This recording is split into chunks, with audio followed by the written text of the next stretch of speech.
Hello student, good morning all of you. कल हमने संवाद पढ़े थे कि संवाद क्या होता है, जिसको कि डायलॉग बोलते हैं, है ना। और हमारे आपसी बातचीत जो की जाती है एक दूसरे के साथ में, वो क्या कहलाता है? संवाद कहलाता है। अब देखिए, आज हम सोचो और बताओ आपको बताने जा रहे हैं। देखिए, सबसे पहले आपका पसंदीदा खिलाड़ी कौन है ना, उसके बारे में इंटरनेट या पुस्तकालय से पता कीजिए और बिंदुवार उसकी 10 मुख्य उपलब्धियों को लिखिए। यानी कौन कौन सी उसमें विशेषताएं हैं। तो जो भी खिलाड़ी है ना, जैसे कि सचिन तेंदुलकर हो सकता है, विराट कोहली हो सकता है, कोई भी हो सकता है। तो जो आपको पसंद आता है और क्यों आता है, उसके बारे में हमको 10 वाक्य जो है लिखना है। अब देखिए, आज हम पढ़ेंगे हमें ख्याल है। ठीक है, ये हमें ख्याल है ना। कहा जाता है कि खेल को खेल की भावना से खेलना चाहिए। खेल में जीत हार तो लगी रहती है, लेकिन खेल भावना ही किसी खेल का मूल मंत्र होता है ना। मतलब अगर हम खेलते हैं तो उसमें हार जीत तो होगी ही, तो उसको फिर भी हमको क्या करना चाहिए? खेल की भावना से खेलना चाहिए। हम खेल भावना को निम्नांकित बिंदुओं के आधार पर समझ सकते हैं। जैसे पहला है, खेल को सद्भावना के साथ खेलना चाहिए, यानी अच्छी भावना के साथ, बुरे भाव नहीं रखना चाहिए।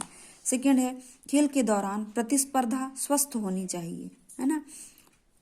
यानी जो हम एक दूसरे मतलब जो खेलते हैं तो वो स्वस्थ होनी चाहिए। अगला है, प्रतिद्वंदी को शत्रु नहीं मित्र समझना चाहिए। यानी जिसके साथ हम खेल रहे हैं उसको शत्रु नहीं बल्कि मित्र समझना चाहिए। खेल में कभी भी बेईमानी नहीं करनी चाहिए, है ना। विपक्षी खिलाड़ी के अच्छे खेल की भी सराहना करनी चाहिए। अगर वह बुरा भी खेलता है या अच्छा भी अच्छा खेलता है तो सराहना भी करनी चाहिए कि आपने बहुत अच्छा खेला, है ना। जैसे हम लोग मैच देखते हैं, कोई भी खेल देखते हैं, तो उसमें दिखाया जाता है ना कि वहाँ कितने अच्छे से लोग एक दूसरे को शाबाशी देते हुए खेलते हैं। आगे देखिए, जीतना अच्छी बात है, लेकिन इसके लिए खेल के नियमों का उल्लंघन नहीं करना चाहिए। नहीं तो हम क्या करते हैं, हमको कुछ नियम नहीं मालूम होते तो यानी नियम कुछ भी अपना लेते हैं और बस जीत गए तो हम सोचते हैं कि हमारी जीत हो गई, है ना। तो इस प्रकार नहीं होना चाहिए। अगला है, खेल का मुख्य उद्देश्य मनोरंजन होता है। हमें हमेशा इस बात को ध्यान रखना चाहिए, है ना। नहीं तो लड़ाई झगड़े करने लगते हैं हम, तो ऐसा नहीं होना चाहिए। फिर खेल में सट्टेबाजी से दूर रहना चाहिए, है ना, कि मतलब मुझे जीतना ही है ना। इस प्रकार की भावना नहीं होनी चाहिए। तो आप लोग आज समझ गए होंगे। अब देखिए कि खेल को किस प्रकार से खेलना चाहिए। अब आज आपको होमवर्क के रूप में क्या करना है? मेरी बारी 6 करना है। तो इसमें देखिए, निम्नलिखित समाचार को पढ़िए और पूछे गए प्रश्नों के उत्तर दीजिए। तो ये लिखा है, नई दिल्ली 24 नवंबर 2018, है ना। ओलंपिक कांस्य पदक विजेता भारत की दिग्गज मुक्केबाज MC मैरी कॉम ने शनिवार को अपना 6ठा विश्व चैंपियनशिप खिताब जीत लिया। मैग्निफिसेंट मेरी नाम से मशहूर मैरी कॉम ने इंदिरा गांधी स्टेडियम में आयोजित IB महिला विश्व चैंपियन के 48 किलोग्राम भार वर्ग के फाइनल में यूक्रेन की हना ओखोटा को 5-0 से मात देकर स्वर्ण पदक पर कब्जा जमाया। यह मेरी कॉम की विश्व चैंपियनशिप में 6ठा स्वर्ण और कुल 8वां पदक है। मेरी कॉम विश्व चैंपियनशिप में 6 स्वर्ण पदक जीतने वाली महिला मुक्केबाज बन गई है। उनसे पहले आयरलैंड की कैटी टेलर ने 60 किलोग्राम भार वर्ग में वर्ष 2006 से 16 के दौरान 5 स्वर्ण पदक अपने नाम किए। यही नहीं, मैरी विश्व चैंपियनशिप में सबसे अधिक पदक जीतने वाली खिलाड़ी भी बन गई। मैरी कॉम 6 स्वर्ण और 1 रजत पदक जीतकर क्यूबा के फेलिक्स सेवोन 91 किलोग्राम भार वर्ग की बराबरी की। फेलिक्स ने 1986 से 1999 यानी कि 1986 और 1999 के दौरान 6 स्वर्ण और 1 रजत पदक जीता था।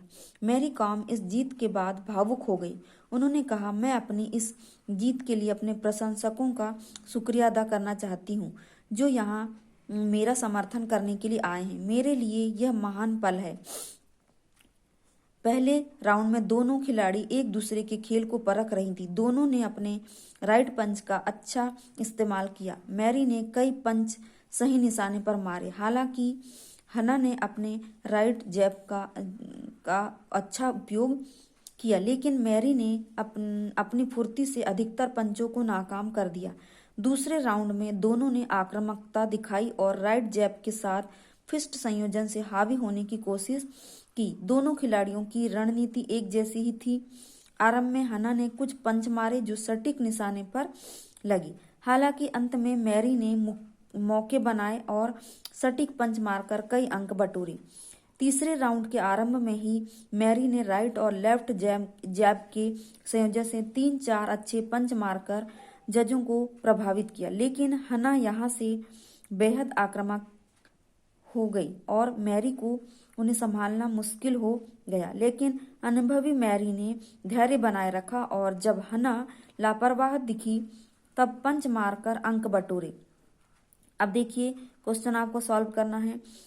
फर्स्ट क्वेश्चन है, छठे विश्व चैंपियनशिप का आयोजन कहाँ हुआ था, है ना। तो आंसर क्या होगा?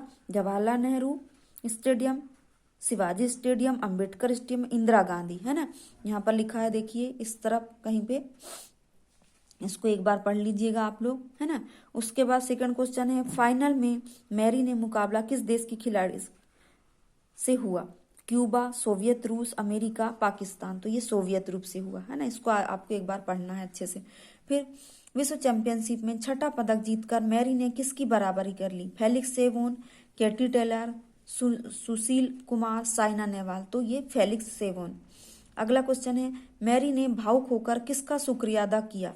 जजों का, प्रतिद्वंदी खिलाड़ी का, समर्थकों का, ईश्वर का? समर्थकों का, है ना।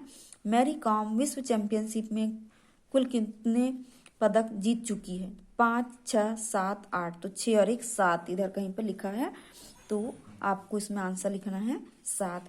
तो आज ये आपका चैप्टर समाप्त हो चुका है।